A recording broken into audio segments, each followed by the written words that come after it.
Chiricahua Mountains, winter of 1882. A dying man seized his wrist, blood dark against the snow. Swear it, Nate. Save my sister. Nate held his gaze, voice low and steady. I swear it. He had no idea what that oath was about to cost him. This is the story of Nate and Evie. Follow now, you won't want to miss it. The wind had teeth that night. It came screaming down from the Chiricahua peaks, tearing through pine and stone alike, driving snow sideways in thick white sheets. A man could lose his horse in weather like this. Could lose himself, too, if he wasn't careful. Nathaniel Rivers was careful, always had been. He was tracking a rogue mule deer that had strayed from the lower reservation pasture when he heard it something beneath the wind. Not the crack of a branch, not the usual groan of the mountains settling into cold. This was different, broken, human. He stopped his horse, smoked, and listened. There it was again. He angled down the slope, picking his way through the dark with the patience of a man who understood that the mountains rewarded stillness and punished haste. 20 yards off the trail, wedged between a collapsed rock shelf and a shattered pine trunk, he found Dr. Gideon Thorne. The man was in bad shape. His horse was nowhere in sight, probably bolted when the ledge gave way. The rock that had pinned him was the size of a barrel chest, pressing down across his ribs and pelvis. His lips were already blue at the edges. His breathing came in short, wet gasps that told Nate everything he needed to know about what was happening inside that chest. Don't move, Nate said, crouching beside him. Gideon opened his eyes. Recognition flickered through the pain. Nate. His voice was a wreck. Thank God. Thank God it's you. Nate pressed 2 fingers to the side of Gideon's neck. His pulse was fast and already weakening. Nate had seen enough battlefield injuries, riding scout for the 6th Cavalry, to know the difference between a wound a man walks away from and one that makes a man's peace with the Creator. This was the second kind. He didn't say that. He just unbuckled his bedroll and laid the wool blanket over Gideon's shoulders, then pulled his lantern in close so the man could see his face clearly. That was something else he'd learned. Dying men didn't want shadows. They wanted to see who was with them at the end. Your horse? Nate asked. Gone hours ago. Gideon coughed, and the sound of it was wrong. I've been lying here trying to figure out how to move the rock. But my hands. He lifted one and it trembled badly. I've already lost a great deal of blood. Nate examined the rock's angle, the ground beneath it, the lean of the broken pine. He could see it plain. There was no moving it without equipment he didn't have. And Gideon's rib cage was already compromised beyond what any frontier surgery could fix. Even Gideon himself knew it. The man was a doctor. He understood exactly what was killing him. How long? Gideon asked quietly. Nate didn't insult him with false comfort. Not long. Gideon closed his eyes for a moment. When he opened them again, something in his face had shifted. The pain was still there, but there was a fierce clarity underneath it now. The look of a man pushing everything else aside to focus on one last thing that mattered. I need you to listen to me, Gideon said. I need you to listen, and I need you to understand that I wouldn't ask this of any other living man. I'm listening, my sister. Evelyn. Gideon tried to shift and winced hard enough that Nate put a firm hand on his shoulder to keep him still. She's in Oakhaven, Malachi Stone's place. He has her listed as indentured labor on some invented debt. It's all fabricated. She's not a criminal, Nate. She's not a thief. She was framed. The whole case against her was a lie built by men with money and influence, and not a single grain of conscience. Nate said nothing. He kept listening. If she stays in Oakhaven, Stone will eventually hand her over to the U.S. Marshals, working under Colonel Vance's jurisdiction. There's an extradition order waiting. Kansas. Gideon's breath rattled in his chest. She won't survive a fair trial because she won't get one. Not with Vance's people controlling the court. She'll hang for something she didn't do. And you want me to go get her. I want you to protect her. There's a legal mechanism. It's narrow, but it's real. A registered U.S. Army Scout can claim legal guardianship over a civilian dependent in a frontier jurisdiction. It doesn't require the civilian's prior consent, as long as the guardian is actively enlisted. Gideon's trembling hand moved toward his coat. Help me. Nate reached inside the coat pocket and felt it a metal box, iron, roughly the size of a Bible. He pulled it out carefully. Open it, Gideon said. Inside, tucked beneath a folded cloth, were papers. Nate lifted the lantern and read. It was exactly what Gideon described: a pre-signed legal guardianship and scout authorization form. Gideon's signature, already witnessed and notarized, at the bottom. Evelyn Mary Thorne, the document read. Her age, her description, her last known location in Oakhaven, all filled in with a steady, precise hand. Gideon had prepared this before the accident. He'd been planning to deliver it himself. Nate lowered the paper. You knew something was coming. I knew Vance was circling. I didn't know it would be a ledge in a blizzard, but Gideon almost smiled. Though it cost him. A man in my position learns to prepare. Nate folded the document carefully and set it back in the box. He looked at the mountain around them, at the snow driving in from the north, at the darkness past the lantern's reach. He thought about what this would mean. A white woman under his legal guardianship, an Apache reservation scout, riding into a town like Oakhaven with papers and a mission. White society didn't applaud when men like him interfered in their affairs. They used it as excuse and leverage. He'd seen scouts hanged for less. He thought about all of that. Then he looked at Gideon Thorne, who had spent 6 years riding between army posts and Apache settlements, patching up soldiers and tribespeople, both without asking who deserved his help, who had sat with Nate's own grandmother through a fever the army physicians wouldn't treat, who had never once looked at Nate as anything less than an equal. She's frightened, Gideon said quietly. She's brilliant. She's fiercely stubborn when she feels cornered. She'll be suspicious of you. She won't trust easily, and you cannot blame her for that. The last man who promised her protection destroyed her life. He paused to breathe. But she has a good heart. The best heart I've ever known. She just needs someone who won't flinch when the world turns ugly on her.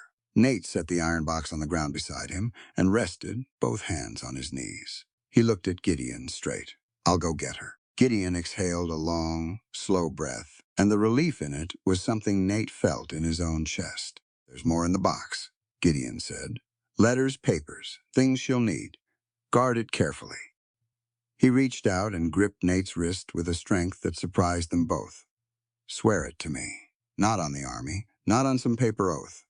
Nate understood what he was asking. He pressed his right hand flat against his chest, the old way, the Chiricahua way, calling the Creator to witness. Before the Creator who made this mountain and this wind and the both of us, he said, low and steady, I swear it. I will find your sister. I will stand between her and what wants to destroy her. I will honor that trust with my life. Gideon's grip loosened. His head settled back against the cold rock. The wind howled above them through the pine tops, and the snow kept falling, and the lantern flame bent sideways without going out. Tell her, Gideon started. I'll tell her, Nate said. Gideon didn't speak again after that. His breathing slowed across the next few minutes, each breath a little shallower than the one before it, until the space between them stretched long and then stayed quiet. Nate remained where he was for a while. He didn't rush. A man who'd lived well deserved, at least, that someone willing to stay in the cold a little longer as a simple mark of respect. Then he stood, tucked the iron box inside his coat against his chest, and walked back through the snow to where Smoke waited at the tree line. Oakhaven was 2 days' ride in good weather. In a blizzard, it was 3. He pointed Smoke south and started riding. Oakhaven wasn't a town so much as a wound that hadn't healed. It sat in a flat, muddy depression between 2 worked-out copper hills, the kind of place that had sprung up around a mining operation and then refused to die even after the best ore played out. The buildings leaned against each other like tired drunks. The main street was a river of brown slush in winter and a baking clay pan in summer, and right now, in the grip of a hard February, it was both at once frozen on top and soft underneath. So every boot that pressed down broke through and came up heavy. Nate rode in slow.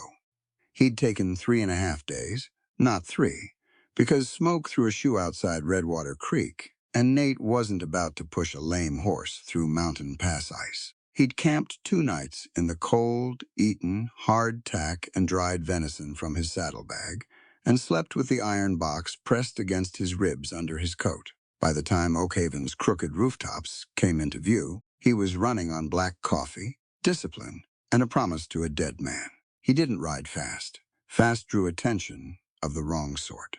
He came in at a walk, eyes moving steadily across the street, without appearing to move at all, a skill that took years to develop and saved a man's life more than once. He cataloged what he saw. 3 saloons, a land office with new paint that looked out of place, a jailhouse with iron bars on the single window, a pawn shop at the far end of the street with a hand-lettered sign that read Stone's Goods and Trades Loans, Labor, Reclamation. He knew what reclamation meant in a town like this. It meant whatever Malachi Stone decided it meant. He tied Smoke at the post outside the pawn shop and stood for a moment on the boardwalk, letting himself be seen. That was deliberate. A man who tried to hide what he was gave people permission to invent something worse. He wore his U.S. Army Scout credentials on a brass clip at his chest, visible and official, and he stood straight in his cavalry coat while the wind pushed grit across the street. A few people stopped and stared. A woman pulled a child back from the boardwalk edge. 2 men outside the saloon across the street leaned together and talked in low voices. Nate had been stared at his whole life. He'd made his peace with it a long time ago. He pushed through the pawnshop door. The smell hit him first: coal smoke, mildew, gun oil, and something underneath it. All that was stale and close and spoke of poor ventilation and worse intentions. The front room was crammed with the usual inventory of desperate people's surrendered belongings. Clocks, saddles, a violin with a broken string, wedding rings lined up in a glass case like small lost causes. Behind the counter stood Malachi Stone. He was a blocky man in his 50s, with a face like old boot leather and pale eyes that calculated everything they looked at. He had a deputy's star on his chest that sat at a slight angle, as though even his authority couldn't be bothered to hang straight. Stone looked at Nate. His expression didn't change much, but his right hand dropped below the counter. "Help you?" he said, in a tone that meant the opposite. "I'm here for Evelyn Thorne," Nate said. He kept his voice level and his hands visible on the counter's edge. "I have legal documentation establishing guardianship under U.S. Army Scout jurisdiction, frontier designation, signed and notarized." He set the papers on the counter and smoothed them flat with 2 fingers. Stone didn't look at the papers. He looked at Nate. "That woman has an outstanding labor debt to this establishment, $47 and change. She doesn't go anywhere until that's settled. Show me the original debt instrument. I don't have to show you anything." "You do?" Nate said calmly. "Under frontier commerce law, a labor indenture requires a signed originating contract witnessed by 2 parties, with the indentured individual's voluntary signature present. If you can't produce that document, the debt is legally unenforceable, which makes her current situation unlawful detainment." He paused. "I'd be happy to wait while you look for it." Stone's jaw tightened. Collar crept up into his neck. "You got a lot of nerve," Stone said, "coming into my establishment, and I'm an enlisted U.S. Army Scout operating under federal frontier jurisdiction," Nate said. "This paperwork is filed and verified. Now you can produce the debt instrument, or you can release Miss Thorne into my legal custody, or we can discuss the matter with the Regional Army Post Commander." He watched Stone's eyes. "Which would you prefer?" Stone stared at him for a long moment. Then his hand came back up from below the counter, and it was holding a revolver. He was fast. Nate would give him that much. But Nate was faster. He came across the counter with his left hand, caught Stone's wrist before the barrel came level, and bent it back at an angle that wasn't painful yet, but made the promise of pain very clear. The revolver clattered onto the glass case. Nate picked it up, turned it over once, and set it on the far end of the counter, well out of reach. He did all of this very quietly. "You drew on a federal scout," Nate said. "That's a serious mistake. I'm going to give you the chance to step back and not make another one." Stone was breathing hard. His face had gone a deep, ugly red, but he stepped back. Nate straightened his coat. "The woman," he said. "Where is she?" A curtain behind the counter shifted. A young boy, Stone's errand runner, by the look of him, peered through the gap with wide eyes. "Back room," the boy said quietly. Before Stone could stop him, Stone shot the boy a murderous look. The boy disappeared behind the curtain. Nate walked around the counter, parted the curtain, and moved through the back storage area shelves of pawned goods, a wood stove burning low, two small windows with boards nailed across them. At the far end, a door with a latch bolt on the outside. He slid the bolt and opened the door. The room was small and cold, a single cot, a water bucket that had a skim of ice on top, a candle burned nearly to the holder. Sitting on the cot, straight back despite everything, was Evelyn Thorne. She was thinner than she should have been. Her dress was worn at the elbows, and her dark hair was pulled back with a piece of twine. There were circles under her gray eyes and a cut, mostly healed, along her left jaw. But those eyes were sharp and alert, and looked at him like a woman who had been surprised before and had stopped trusting the feeling entirely. She stood up immediately. "Who are you?" "My name is Nathaniel Rivers. I was your brother Gideon's friend." He kept his voice quiet and his body in the doorway, not stepping into her space. "He sent me to find you." Something moved across her face. "Gideon sent you?" Nate held her gaze. He'd thought about how to tell her during the 3 days of riding, and he'd decided that the honest way was the only way. "Gideon died in the Chiricahua Mountains 6 days ago. A rock fall. He made me swear to protect you before he passed." He paused. "I'm sorry." The grief hit her like a physical thing. She put one hand against the wall to steady herself, and she stood very still for a long moment, breathing carefully, holding herself together with visible effort. She didn't cry. Not then. She pressed her lips together, lifted her chin, and looked at him with eyes that were too bright but absolutely steady. "He's gone," she said quietly, to herself, more than to him. Then she straightened fully. "And you're here. I have legal papers that get you out of this room right now," Nate said. "We should move before Stone finds his nerve again." That was all she needed to hear. She picked up a small cloth bundle from under the cot, everything she owned, by the look of it, and nodded at him. "Ready." He walked her back through the storage room and out past the counter. Stone was standing near the front door, with his arms crossed, and his face set in an expression of restrained fury. 2 men had drifted in from the street, while Nate was in the back, both watching with the casual readiness of men waiting for a signal. Nate looked at Stone directly. "Your law was built to protect property," he said, "but your prejudice strips a helpless woman of her basic right to exist as a human being. Those 2 things don't live comfortably together, Mr. Stone, and one day soon, somebody with more authority than me is going to make you choose between them." He opened the door and walked Evie out. Nobody stopped them. He untied Smoke and handed Evie the reins while he checked the saddle cinch. She stood straight in the cold wind, holding the reins, not looking back at the pawn shop. Her jaw was set. "Can you ride?" he asked. "Good."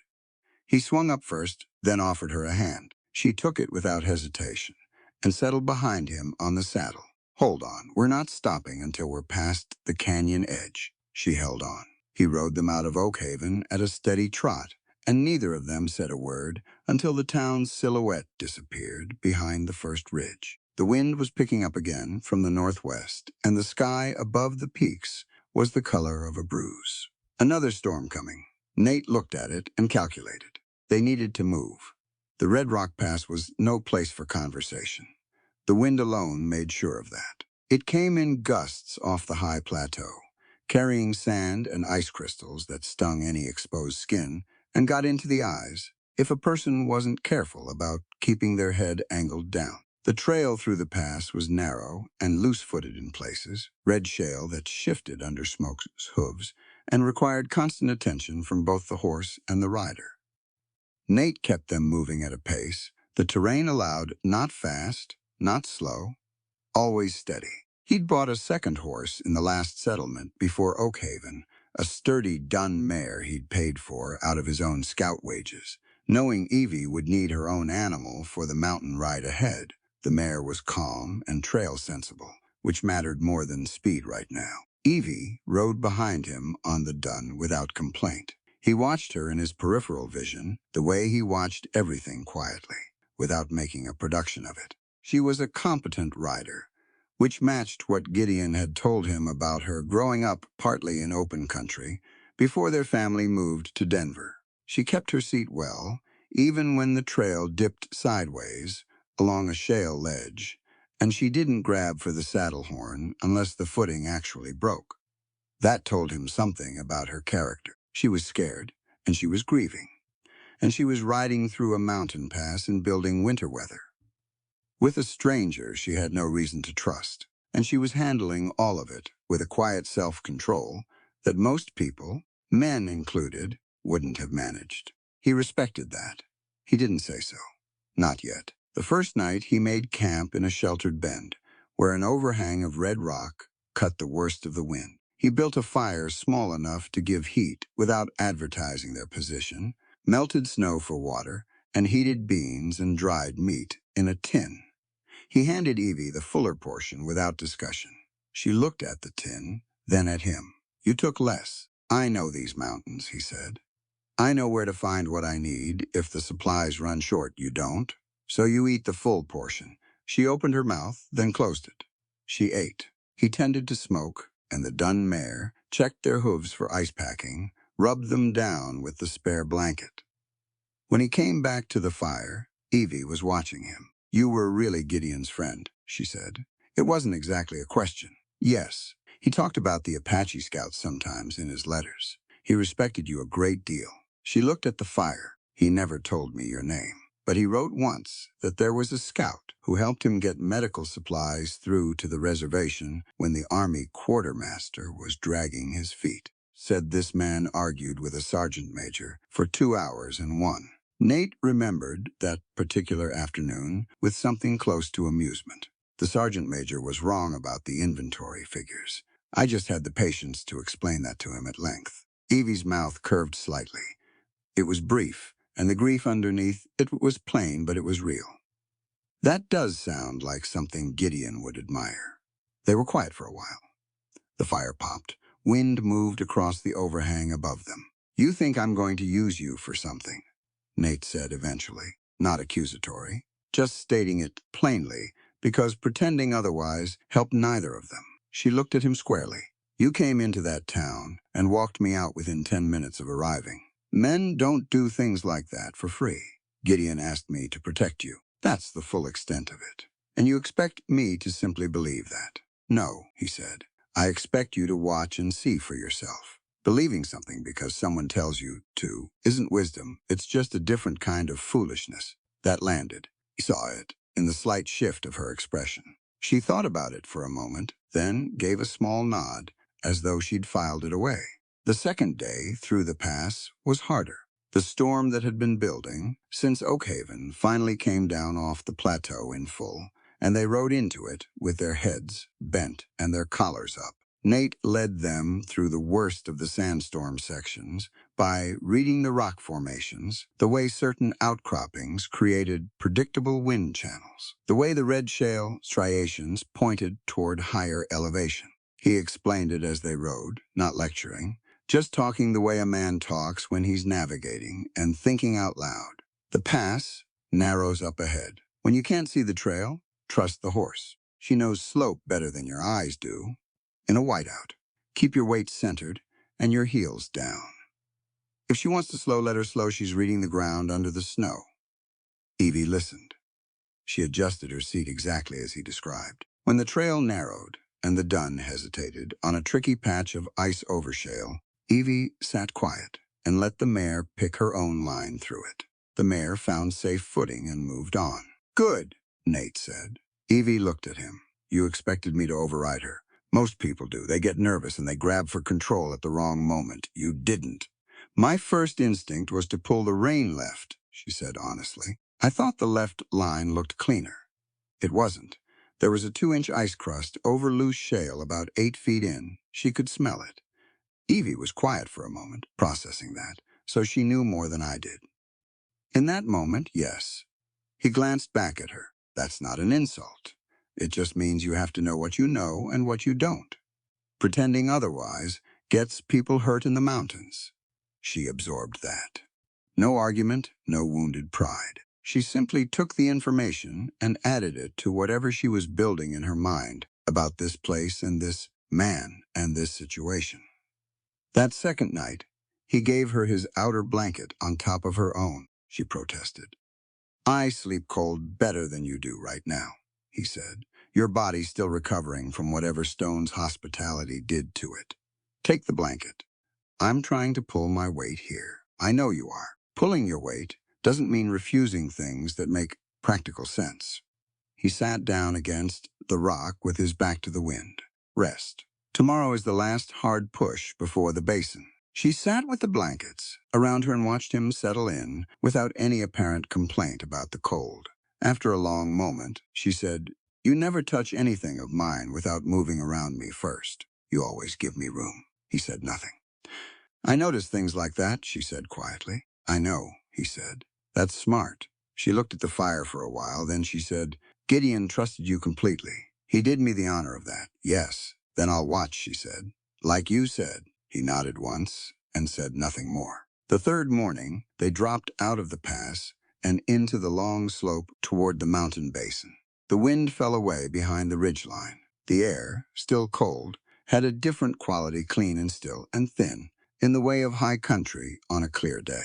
The peaks above them caught the early light and held it in pink and gold for a few minutes before the sun climbed high enough to make everything simply white. Evie pulled the dun up beside Smoke and looked out at it. Nate watched her looking. He saw the moment she stopped being afraid of the landscape and started actually seeing it. It was a small shift. The shoulders came down slightly. The breath went deeper. The mountains didn't care who a person was. They didn't know about Denver courtrooms or invented debts or stolen reputations. They just stood there, enormous and indifferent and completely honest. Some people found that terrifying. Evie Thorne, it seemed, found it something closer to relief. How far? She asked. 3 hours, easy riding. He looked at the sky, clean and clear from here to the basin. We'll make it before the light goes. She nodded, adjusted her grip on the reins, and touched her heel gently to the dun side. The mare moved forward. Evie moved with her. Nate gave Smoke the signal and followed, and the three of them rode down out of the pass and into the wide, cold quiet of the Chiricahua Basin, where the cabin waited, and the storm was still coming, and neither of them yet knew what it would bring. The cabin appeared through the tree line like something the mountain had grown there on purpose. It was built from local stone and timber, low-roofed and solid, with a wide hearth chimney that ran up the south wall and a covered porch along the front. Not large, but sturdy in a way that spoke of a man who understood what winter at this elevation actually meant and had built accordingly. The woodpile along the east wall was stacked chest high and covered with oilcloth. The door had 2 iron latches. Evie looked at it from the saddle and said nothing. She'd been quiet for the last hour of the ride, and Nate had let her be. Grief worked on its own schedule. Pushing against it didn't help. He got the horses into the lean-to stable, fed and watered, blankets across their backs. By the time he came inside, Evie had found the hearth and was kneeling in front of it, working the flint and steel with hands that shook slightly from the cold. She'd already laid the kindling correctly, small stuff at the base, larger splits above, room for air to move through. She'd been in a frontier household at some point. That much was clear.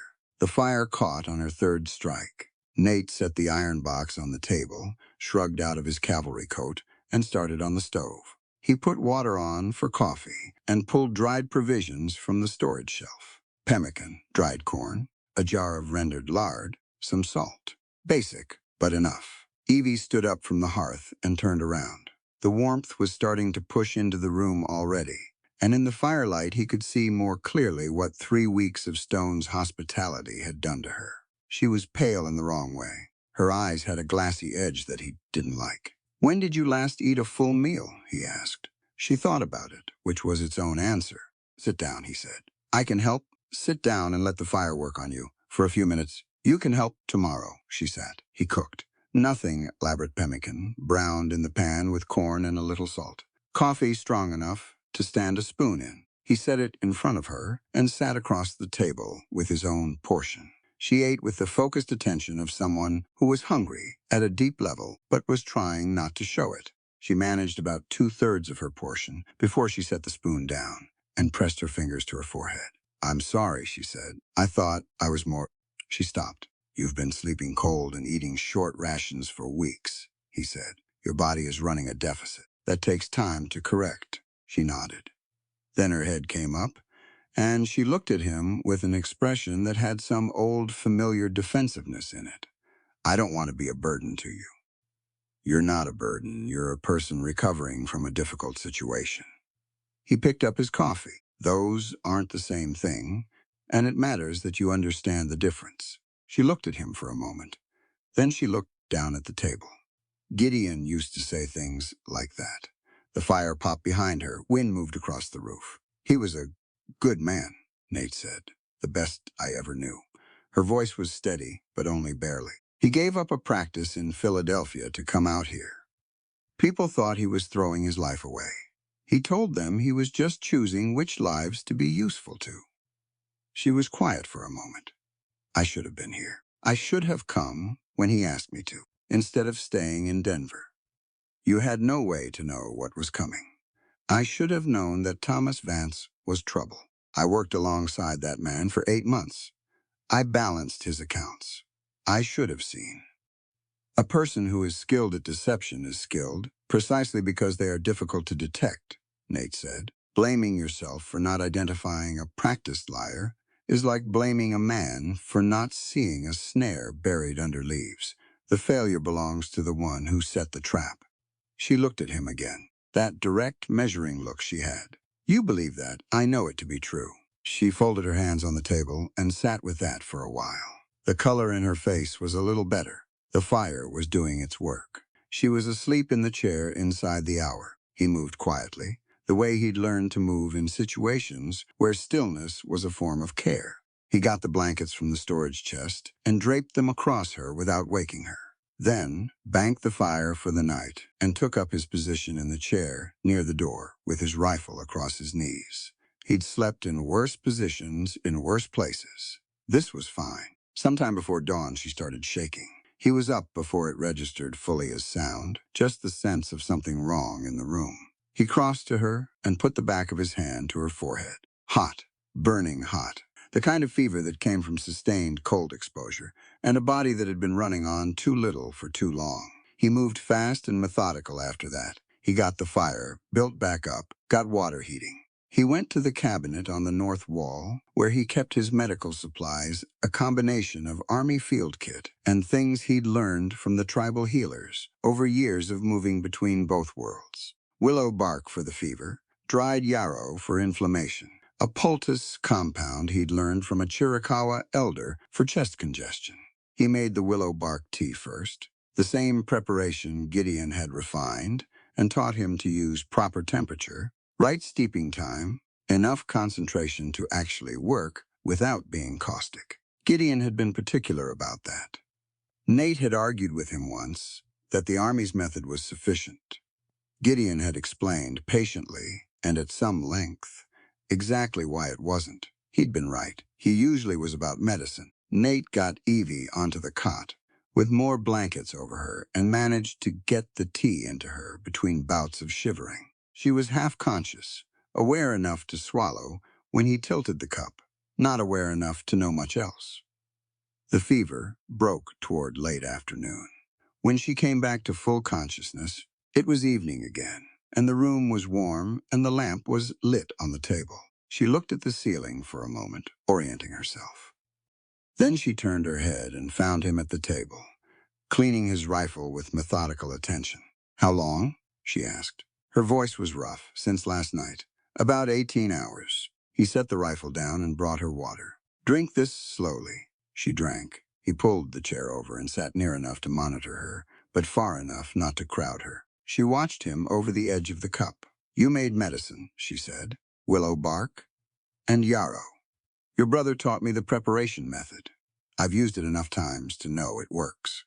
Something crossed her face at Gideon's name. She pressed through it. You know, traditional Apache remedies, too. I know both, he said. When Gideon first started riding out to the reservation, we spent a lot of evenings comparing what he'd been taught in medical school against what the healers used in practice. More often than not, they arrived at similar places through different roads. She looked at him carefully.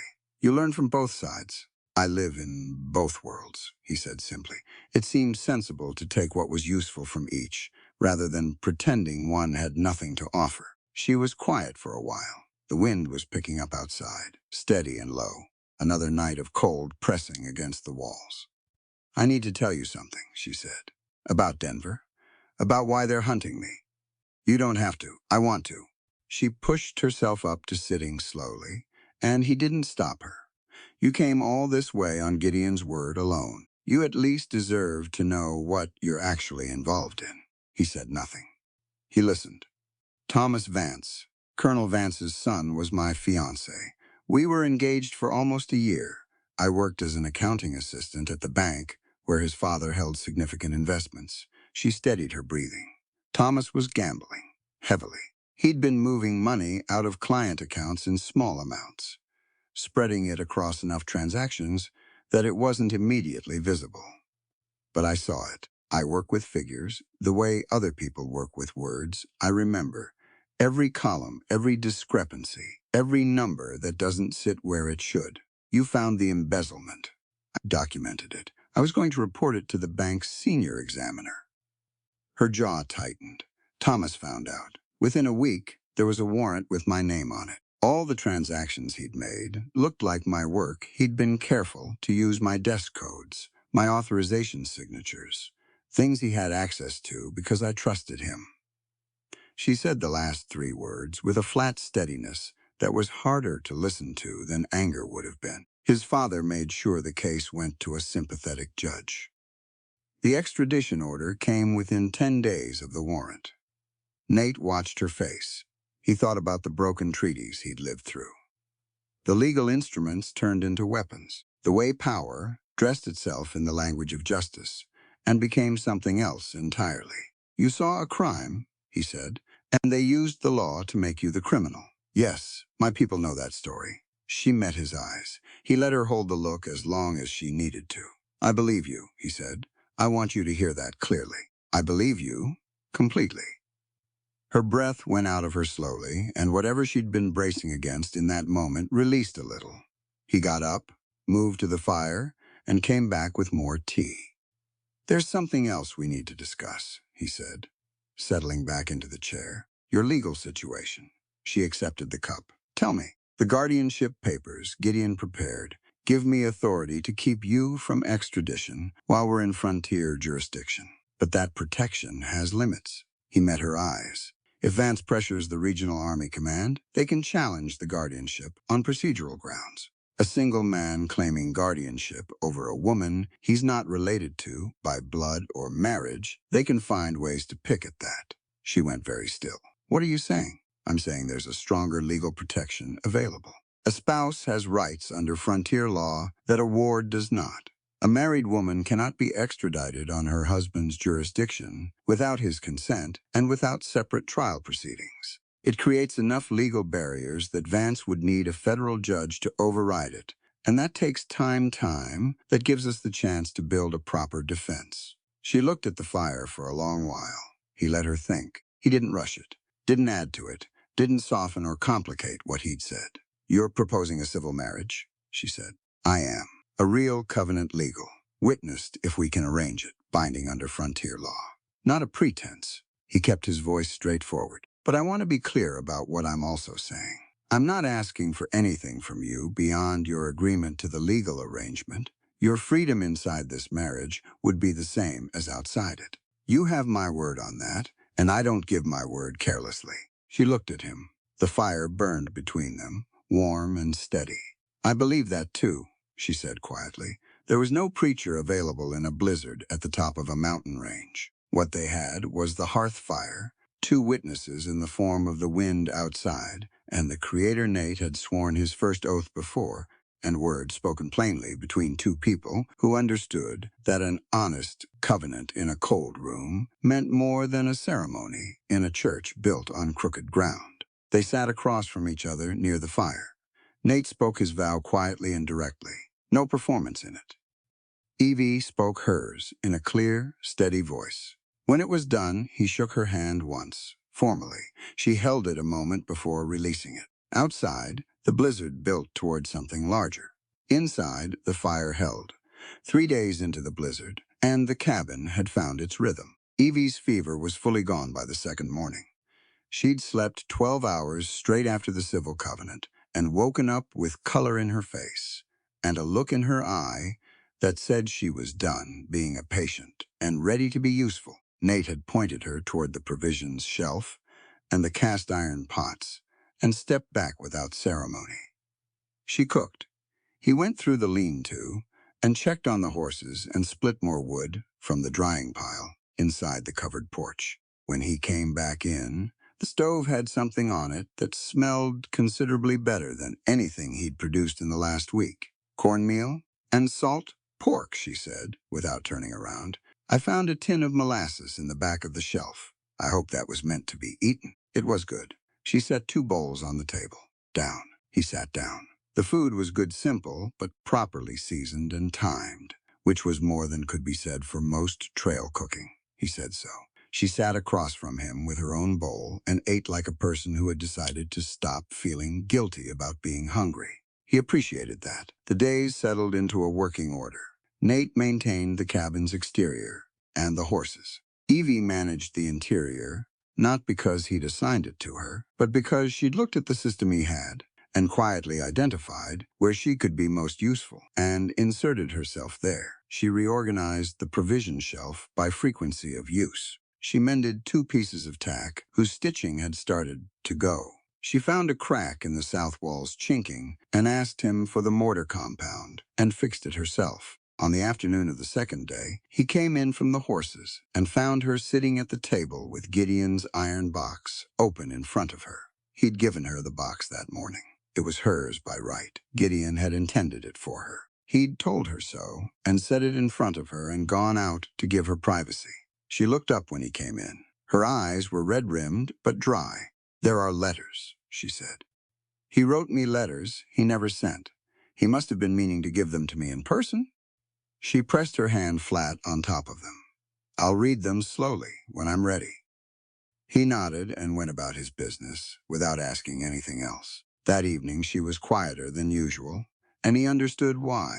He built the fire up a little higher than strictly necessary and made coffee without being asked and set her cup on the table within reach. She wrapped both hands around it and sat looking at the flames, thinking through whatever she was thinking through, and he let her do it in peace.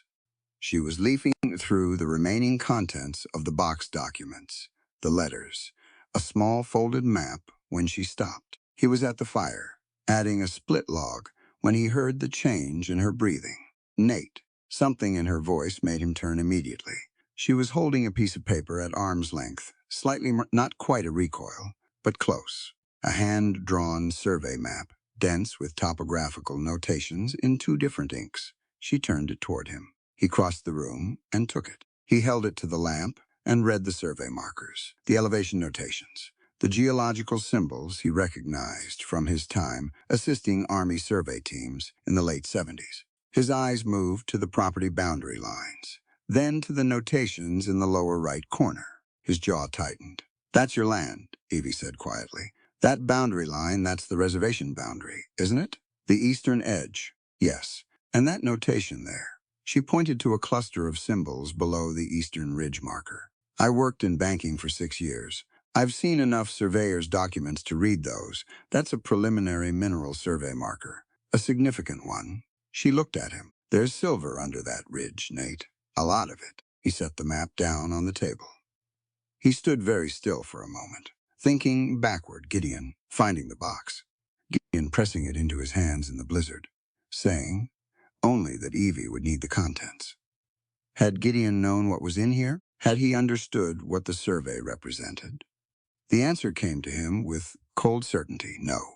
Gideon hadn't known. Someone had put this survey map in the box, or the box had changed hands before Gideon received it, and Gideon had passed it on without understanding what he was carrying. Which meant Colonel Vance hadn't been hunting Evie solely over Thomas's embezzlement. He'd been hunting the box. "Vance knows about the silver," Nate said. "He must." Evie's voice was steady, but her hands had gone flat on the table, the gesture of a person who is holding themselves very deliberately calm. If he can seize your land, legally or otherwise, and he controls the mineral rights. He controls the mine. Nate picked the map up again, and he already has a pattern. Military graft.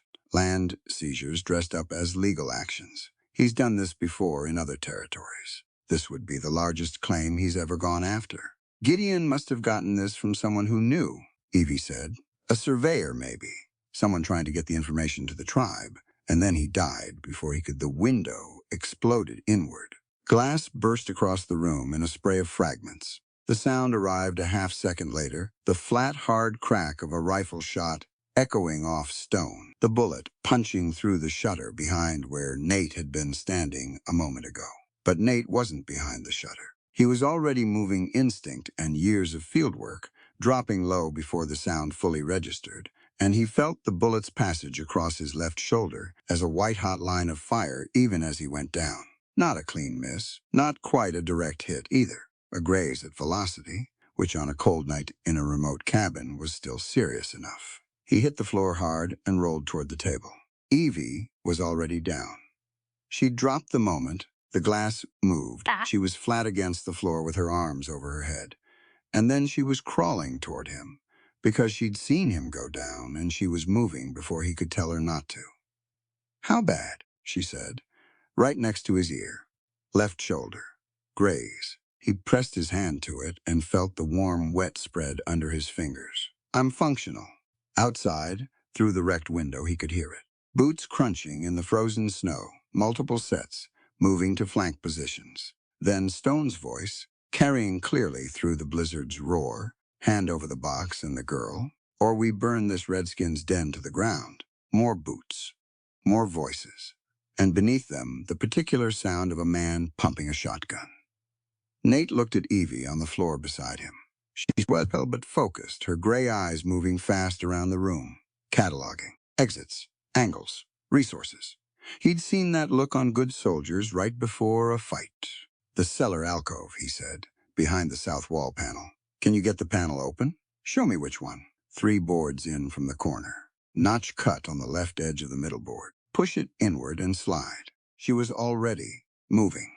He got to his feet in a low crouch, keeping below the window line, and grabbed the Winchester from the rack above the door with his right arm.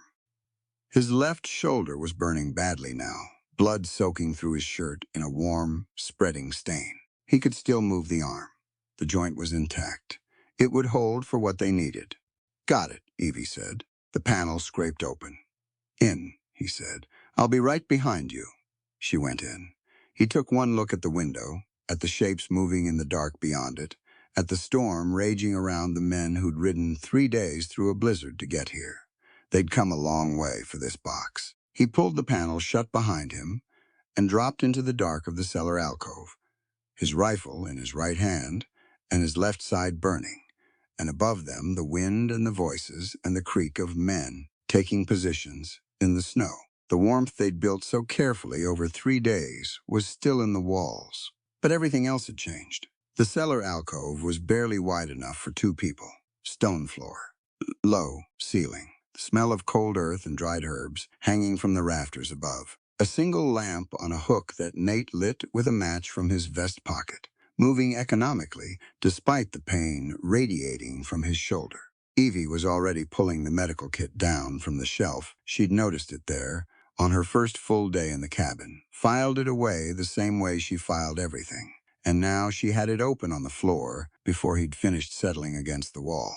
"Coat off," she said. "Evie coat. Off." She looked at him with an expression that left no room for argument.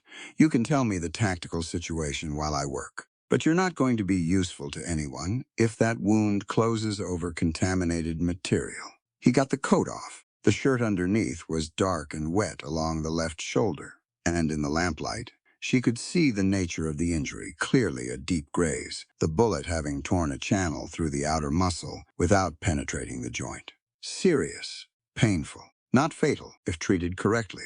She'd watched Nate care for her fever with the same focused efficiency he brought to everything. She'd paid attention. Now she pulled out the field cloth, the alcohol solution, the needle and thread, and arranged them in the order she'd need them. Stone brought at least 6 men, Nate said.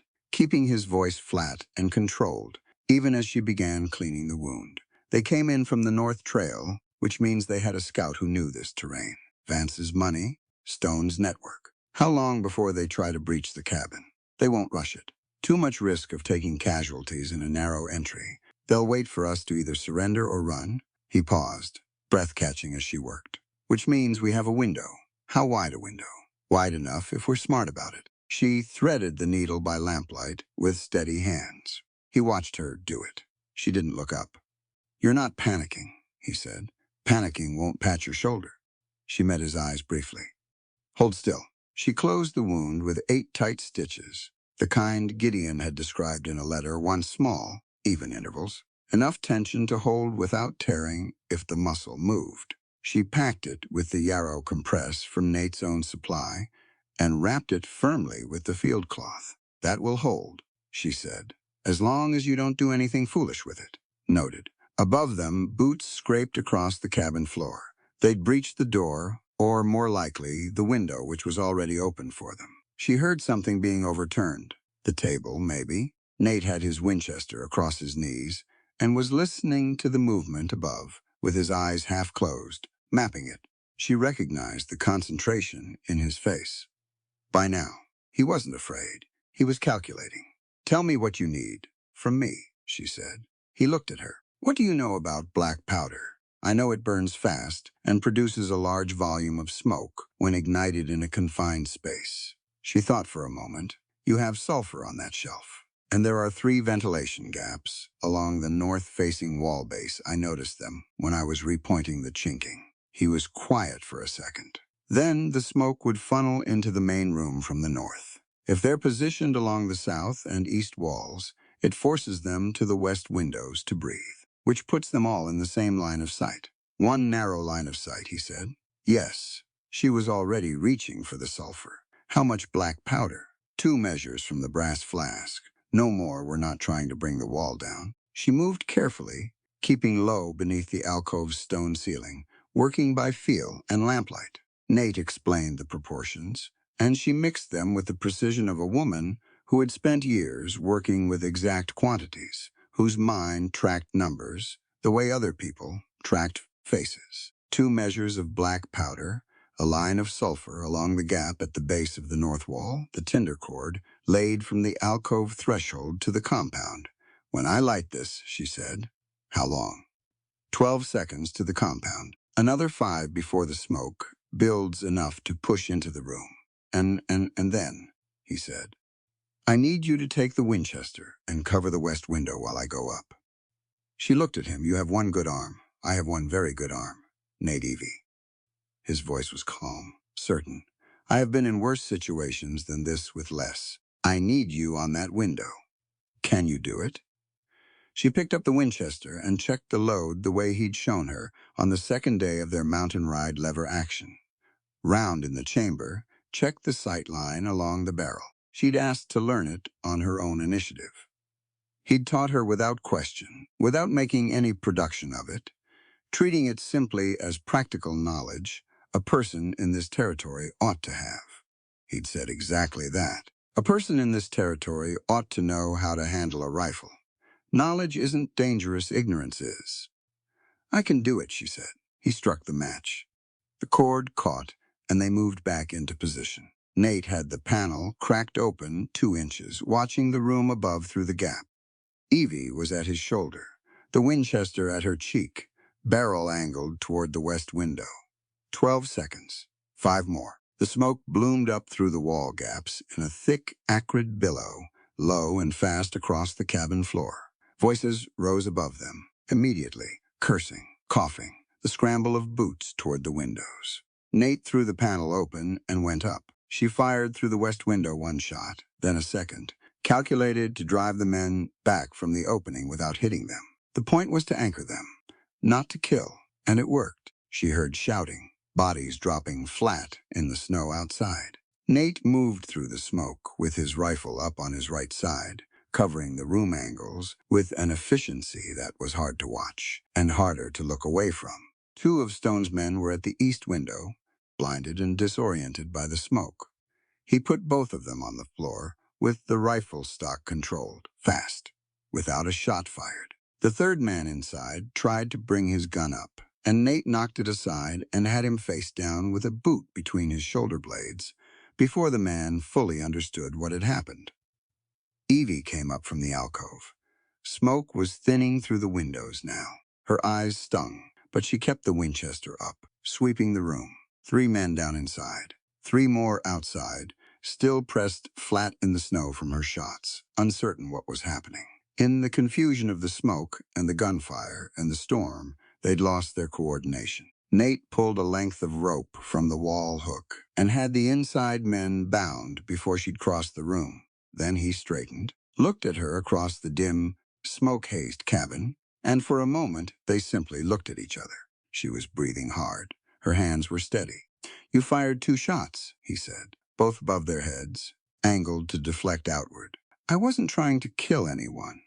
I was trying to make them stop moving toward the window." She lowered the rifle slightly. "Was that wrong?" "No." Something in his voice was different, not softer exactly, but more open. That was exactly right. She'd been the one to hold the ground while he was down. She'd stitched his wound, built the smoke screen, covered the window. Not because she was fearless, but because fear alone doesn't get anyone through a night like this. And she'd learned that lesson the hard way in a Denver courtroom and a pawnshop back room, and she'd decided somewhere along the way that she was done, letting fear make her decisions for her. Nate moved to the door and secured it. Outside, Stone's remaining men had retreated to the tree line in the confusion. The storm was working in Nate and Evie's favor. Now the wind had picked up to a near whiteout, and nobody was moving through that toward a cabin that was shooting back. "They'll wait for morning," Nate said. "Or for Vance. Then we have until morning." "Yes." He looked at her steadily. "You did well." She set the Winchester on the table. Her legs wanted to give out, and she didn't let them. She sat down in the chair, by the fire instead, and put her hands on her knees and breathed. "So did you," she said. Dawn came gray and bitter. The storm had blown itself down to a hard, steady wind by first light, and the snow that had fallen overnight buried the canyon pass in 4-foot drifts that muffled sound and turned the world outside the cabin into a vast white silence. It didn't last. Colonel Harlan Vance arrived at mid-morning with 12 troopers and Sheriff Stone riding at his left. Vance was a tall man in his late 50s, military straight, with silver hair and a face that had learned to arrange itself into expressions of authority so long ago that the expression had become the face. He wore his uniform correctly and completely, which in Nate's experience meant he cared a great deal about the appearance of legitimacy. Men who had actual legitimacy tended not to think about it as much. Nate came out first. He stood on the cabin's porch step with his Winchester at his side and waited. Behind him, Evie came through the door and stood at his right shoulder. She'd done her hair and put on the clean shirt from her bundle and stood straight in the cold morning air, as though she'd chosen this ground and was prepared to hold it. Which was exactly true. Vance pulled his horse up 10 yards from the porch. "Mr. Rivers," he said, with the particular tone of a man who uses courteous forms of address as a way of demonstrating control. "I have here a valid arrest warrant for Evelyn Thorne, issued by the Kansas Federal Circuit Court, and a land assessment order for this property under the Frontier Mineral Rights Reclamation Act." He produced 2 folded documents from his coat and held them up. "I'd encourage you to stand aside." "I'd like to see those documents," Evie said. Vance's eyes moved to her. A flicker of something crossed his face. Not quite surprise, but close. He'd been expecting someone more diminished. "These are federal instruments, Miss Thorne. They're not subject to your review, they are. If their underlying financial authorizations are fraudulent," she said. "Which I believe they are." She stepped down from the porch into the snow without hesitation. "Colonel Vance, you have been embezzling military operational funds through a series of contract disbursements routed via 3 intermediary accounts since 1877. I know this because I balanced those accounts. I didn't understand what I was looking at until Thomas showed me the pattern himself, accidentally, while trying to explain his own falsified transactions." Silence. One of the troopers shifted in his saddle. I remember every figure I have ever worked with, Evie continued, her voice carrying clearly across the cold air.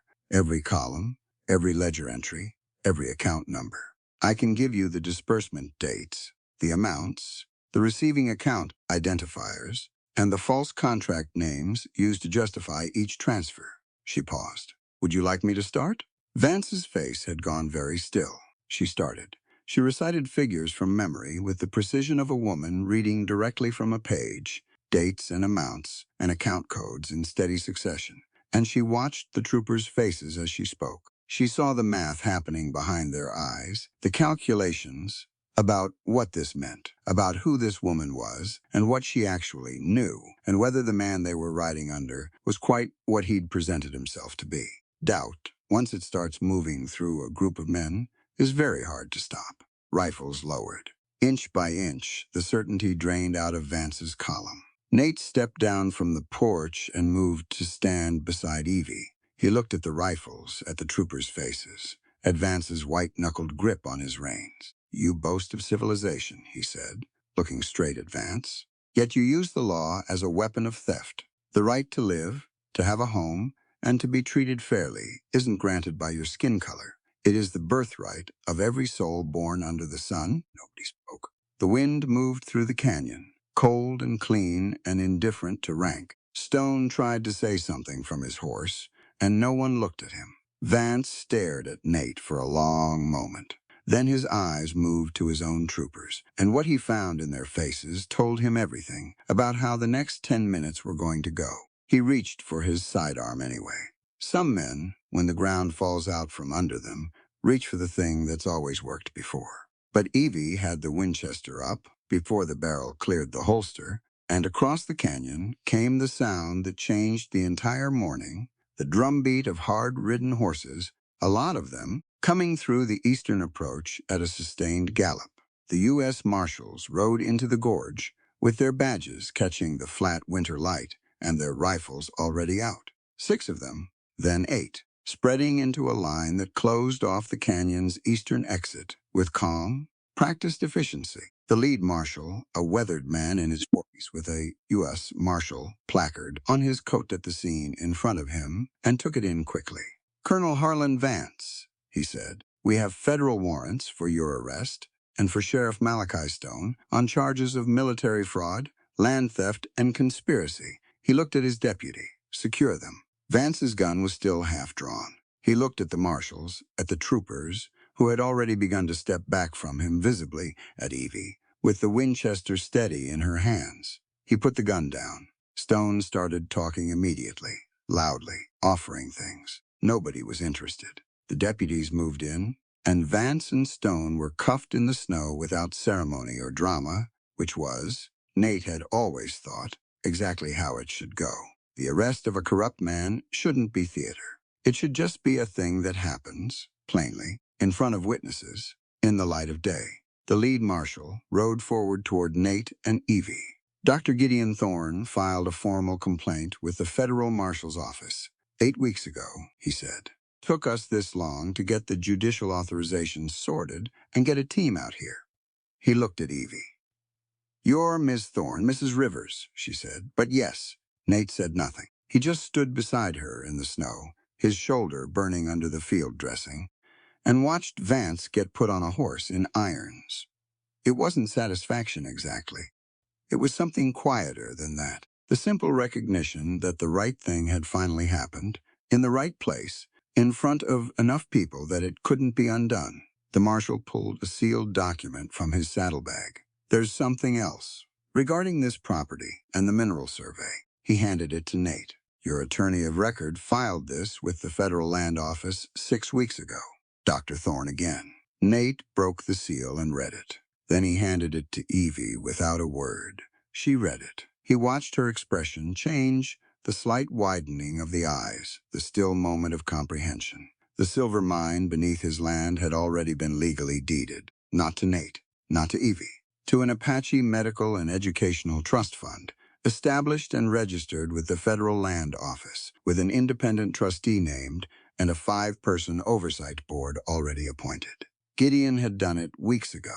Before the blizzard, before the rock fall, before any of this, Evie looked up from the document, her eyes were bright, and her jaw was set, and she pressed her lips together for a moment before she could speak. He knew, she said softly. He knew they were coming for it, and he made sure they couldn't have it. He made sure no one could have it, Nate said, including us. She looked at him. That's the point, he said.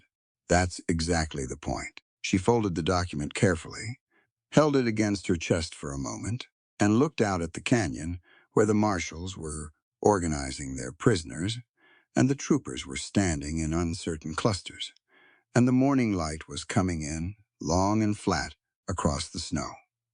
Her brother had done this, had seen the whole shape of it, and had moved his pieces quietly and carefully, and had made sure that when the storm finally broke, there was something left standing that was genuinely worth protecting. She stood in the cold with that for a while. Nate stood with her. The canyon went quiet in the wrong way. Not the quiet of peace, the quiet of men calculating odds, weighing loyalties, deciding who they were willing to die for and who they weren't. Vance's troopers stood in the snow with their rifles at uncertain angles, and the doubt Evie had planted in them was spreading the way cold spreads slowly at first, then all at once. Vance felt it too. Nate could see it in the set of his jaw, in the way his eyes moved across his own men and didn't find what he was looking for there. Certainty, obedience, the ready compliance of soldiers who believed in the man giving the orders. He wasn't finding it. You're making accusations you can't prove, Vance said. His voice was still controlled, still arranged to sound authoritative, but he was talking faster than he had been. Without documentation, your memory means nothing in a court of law. The documentation exists, Evie said. Your son kept copies of every transaction, not out of loyalty to you, out of self-preservation. Thomas Vance never trusted anyone in his life, including his own father. Every falsified disbursement, every redirected contract payment, every account transfer is recorded in a ledger he kept in a private deposit box at the Continental Bank in Denver. She watched his face change. I know where the box is.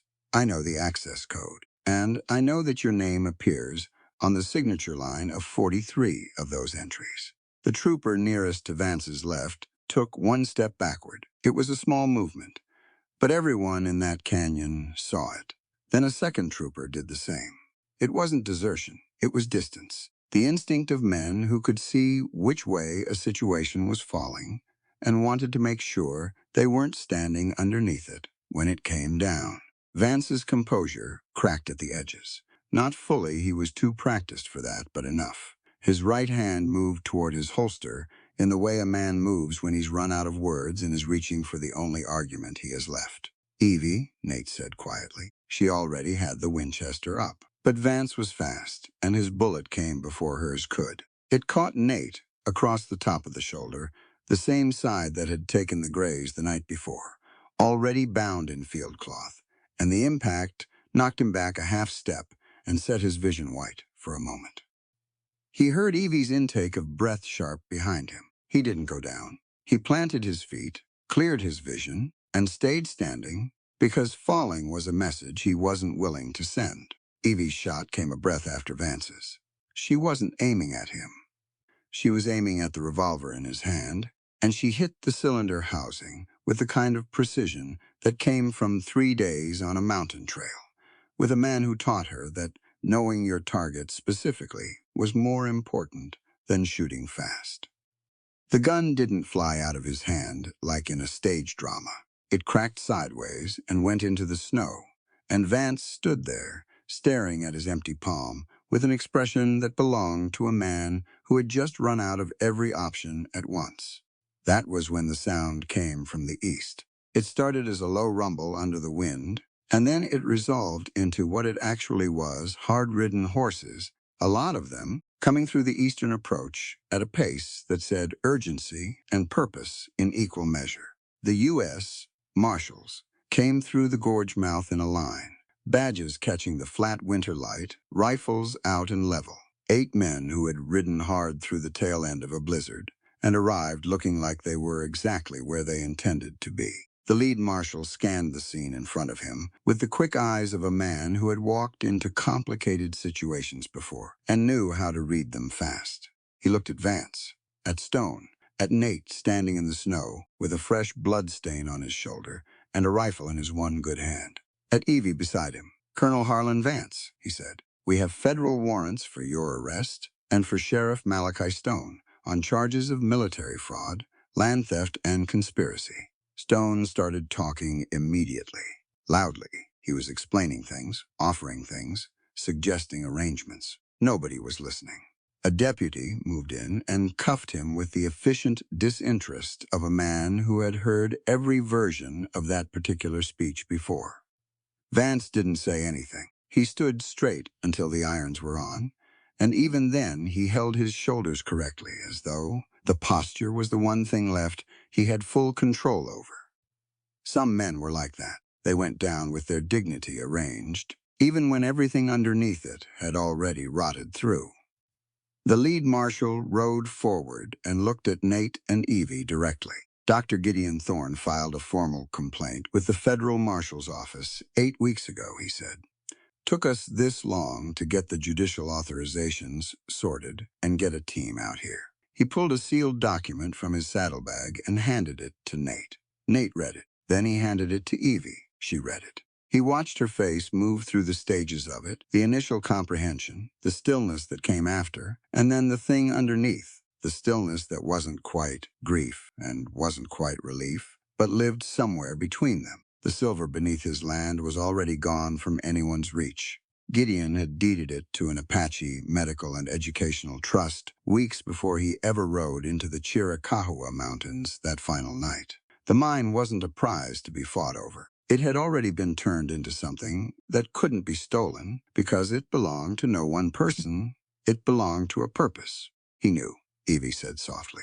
He knew, Nate agreed. She held the document against her chest for a moment and looked out at the canyon. The morning light was coming in long and flat across the snow, and Vance was on a horse in irons, and the troopers were standing in uncertain clusters with the specific look of men figuring out who they were going to be. Now that the man who defined the situation for them was gone, Nate stood beside her in the cold. His shoulder hurt considerably. He didn't mention it. There was nothing left to fight for out here. The right thing had happened, in the light of day, in front of enough witnesses, that it couldn't be quietly undone in a back office somewhere. That was all you could ever really ask for. Not perfection. Just enough light on the truth that the darkness couldn't take it back. Spring came to the Chiricahua Basin the way it always did, not suddenly, but incrementally, like something that had been waiting under the snow all winter and had finally decided the ground was ready. The creek at the basin's eastern edge ran high and fast with snowmelt. The pines shook themselves out. The high meadows showed the first pale green under the receding drifts, and the horses started grazing the exposed patches with the enthusiasm of animals who had been eating dry hay for 3 months and found fresh grass genuinely remarkable. Evie sat on the porch step in the afternoon sun with a letter in her hand. It had come with the mail rider 2 days prior, forwarded through 3 relay points from a law firm in Denver. The federal court had issued its ruling. Full exoneration. All charges against Evelyn Thorne dismissed, the original warrant voided, the extradition order formally withdrawn. The bank had offered restitution. A separate letter, tucked behind the legal notice, was a job offer, senior accounting position, Denver office, salary that would have seemed extraordinary to the woman who had left that city in chains. She'd read both letters 3 times. She was reading them again now, not because she didn't understand them, but because she was thinking about what they meant and what they didn't mean, and that required sitting with them for a while. Nate came around from the lean-to, brushing dried grass from his coat. His shoulder had healed cleanly, though he still favored it slightly in cold mornings. He saw her on the step with the letters and read the situation correctly, because he read most situations correctly, and he came and sat down a step below her rather than next to her, giving her room to think. That was something she had learned to notice about him.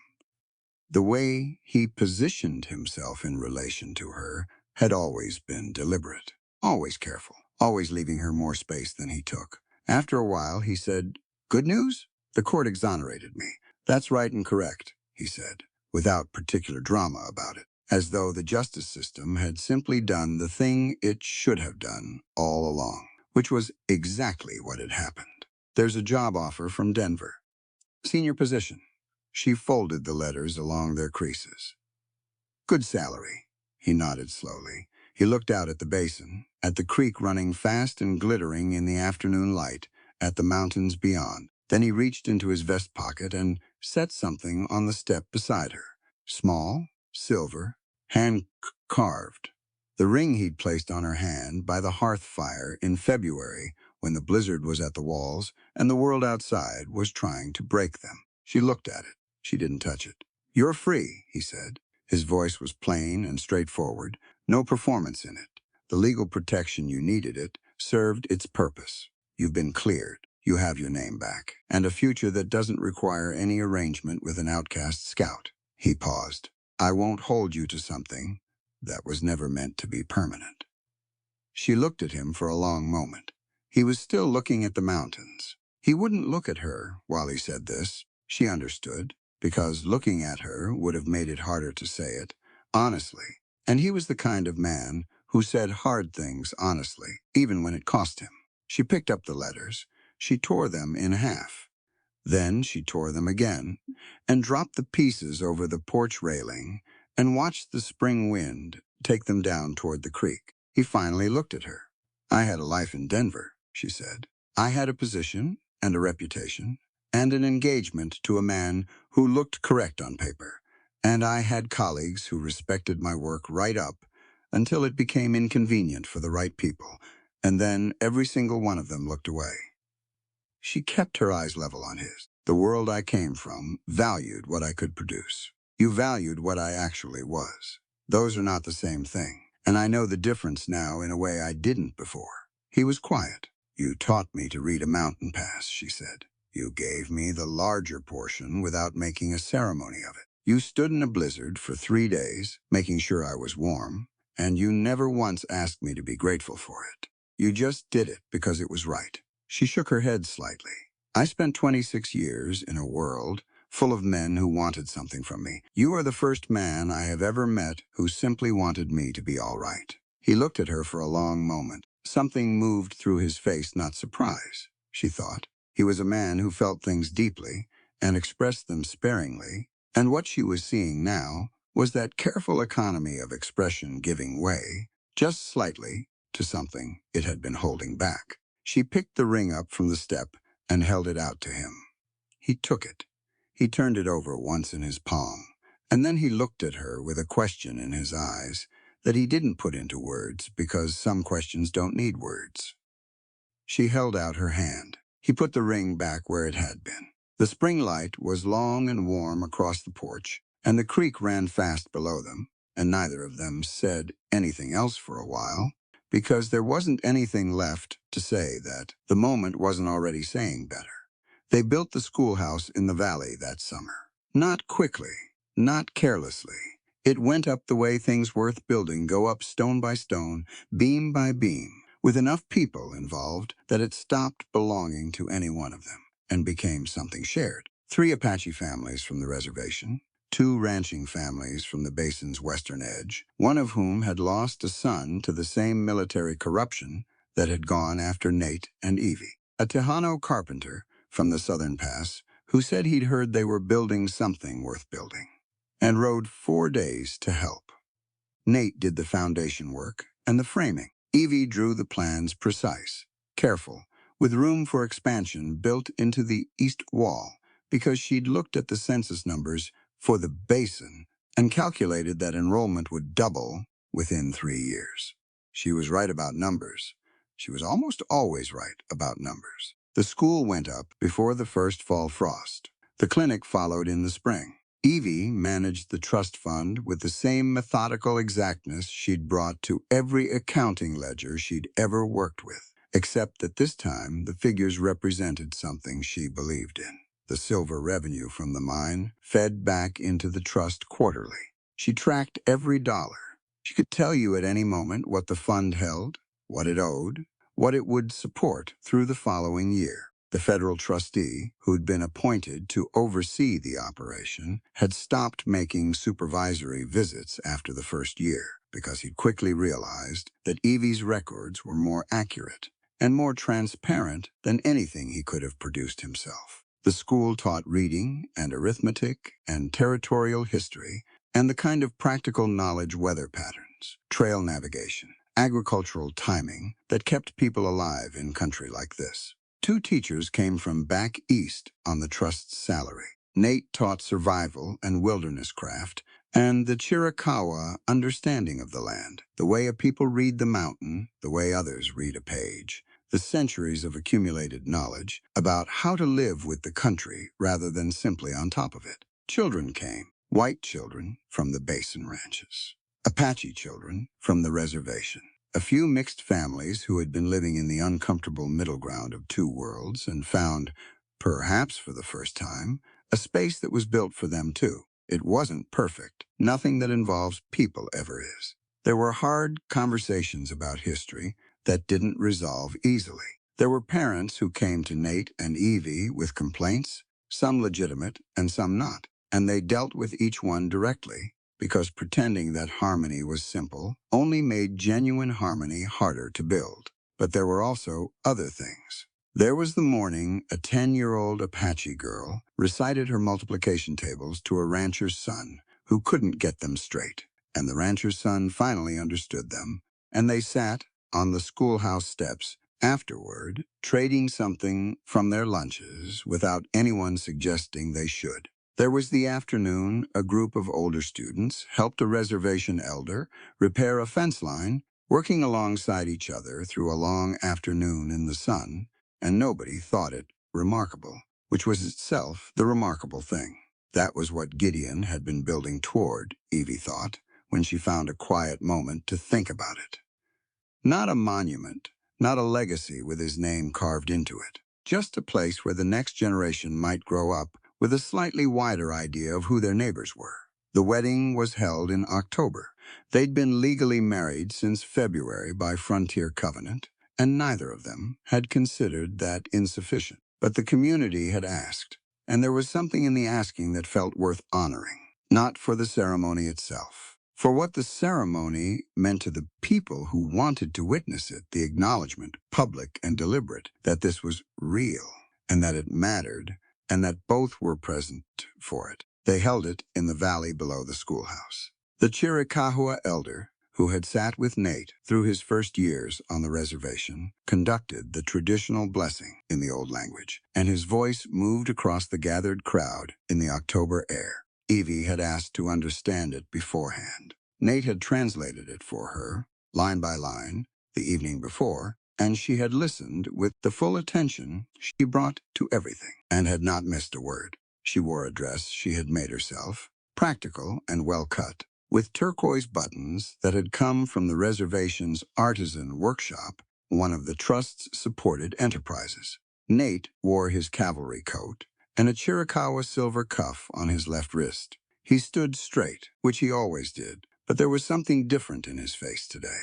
More open than his usual economy of expression, present in a way that he sometimes guarded against, as though the present was something that required careful management. When the elder finished the blessing, Evie spoke her own words, not from a script, not from a tradition she hadn't earned. From the year she'd lived through, from the mountain pass and the blizzard and the smoke screen and the snow-choked canyon, and every moment between them where she'd learned who this man actually was. Nate spoke in return, quiet and direct and completely without performance. That was how he'd always spoken to her, from the first night in the cold room above the pawn shop, and it hadn't changed. When it was done, they stood together in the October light, and the mountains above them were already showing the first snow on the high peaks, and the valley below the schoolhouse was full of people from both worlds who had chosen to be present for this. Gideon would have been pleased, Evie thought. Not proud in the performative sense, just quietly, genuinely glad that the thing he'd started moving the chain of trust he'd put in motion, that blizzard night in the Chiricahua peaks had landed somewhere good. She looked at Nate beside her in the afternoon light. He looked back at her, a small shift at the corner of his mouth. Not quite a smile, something that meant more than a smile, because it was rarer. Across the valley, children chased each other between the tables. The elder was laughing at something a rancher's wife had said. Two of the Apache students were teaching a white boy a game that involved sticks and stones, and apparently a great deal of shouting. And he was learning it enthusiastically and badly. This was the thing, Evie thought. Not the victory in the canyon, not the legal exoneration, not the silver mine turned into something no one could steal. Those were necessary, but they were only the clearing away of obstacles. The valley, and the schoolhouse, and the laughter, and the two worlds sitting down together, at the same tables in the October afternoon. This was what the obstacles had been cleared for. A person's dignity, Gideon had once written in a letter he never sent, is not confirmed by the judgment of others. It is confirmed by what you build when they look away. Evie held onto Nate's hand in the afternoon light and looked out at what they'd built, and understood that her brother had been right about that, as he'd been right about most things. The mountain stood above it all, enormous and patient, and entirely indifferent to who deserved credit for any of it. That was fine. That was exactly as it should be. There's a reason stories like this one stay with you long after they're done. It's not the gunfights. It's not the blizzard, or the silver mine, or the corrupt colonel getting put in irons in the snow. Those are the bones of the story. What lives underneath them, what this story is actually about, is something a lot quieter and a lot harder to find in real life. Nate Rivers was a man who existed between two worlds and was fully accepted by neither. The army used him. White society feared him. And yet, when a dying friend asked him to ride into a hostile town and walk out with a woman he'd never met, he didn't hesitate. Not because he was fearless, because he understood something that most people spend their whole lives trying to learn, that your word is the one thing no one can take from you. You either keep it or you don't, and the kind of man you are is built entirely from which one you choose, over and over again, when it's hard. Evie Thorne lost everything that society said defined her worth. Her reputation, her engagement, her freedom, her name. And when all of that was stripped away, what was left was the truth of who she actually was: sharp, steady, capable, and unwilling to let fear make her decisions for her. She didn't survive because someone rescued her. She survived because she refused to stop thinking, stop moving, stop being useful, even when the world had written her off entirely. That's the first lesson this story carries. Your value is not your reputation. Reputation is what other people decide about you, and other people can be wrong deliberately, viciously, strategically wrong. What you actually are is something different. It's built in the moments no one is watching. It's the choice you make when the storm is at the walls, and the easier thing would be to give up. Evie never gave up. Nate never gave up. And they found each other in that shared refusal, which is the only solid ground any relationship can actually be built on. The second thing this story says, and it says it plainly, without apology, is that justice doesn't belong to any one group of people. Gideon Thorne was a white doctor who rode out to an Apache reservation and treated people the army didn't think deserved treatment. And he did it without making a production of his own goodness. He just did it because it was right. Nate was an Apache scout who stood in a snow-choked canyon and told a corrupt colonel that the right to live and to be treated fairly is the birthright of every soul born under the sun. He wasn't making a speech for the crowd. He was stating a fact he'd lived his entire life trying to get the world to recognize. And Evie, who had every reason to retreat back into the safety of the world that had just exonerated her, tore up her train ticket and stayed not out of sentiment, but because she'd learned the difference between a world that valued what she could produce and a man who valued what she actually was. Those two things are not the same. Most of us spend years, sometimes our whole lives, confused about the difference. We chase approval from people who are only interested in our usefulness, and we call it belonging. We perform the version of ourselves that fits the room, and we call it success. And sometimes it takes losing everything: the title, the engagement, the reputation, the careful life we built to look correct, to find out what's actually underneath it. What's underneath it is the only thing that was ever real.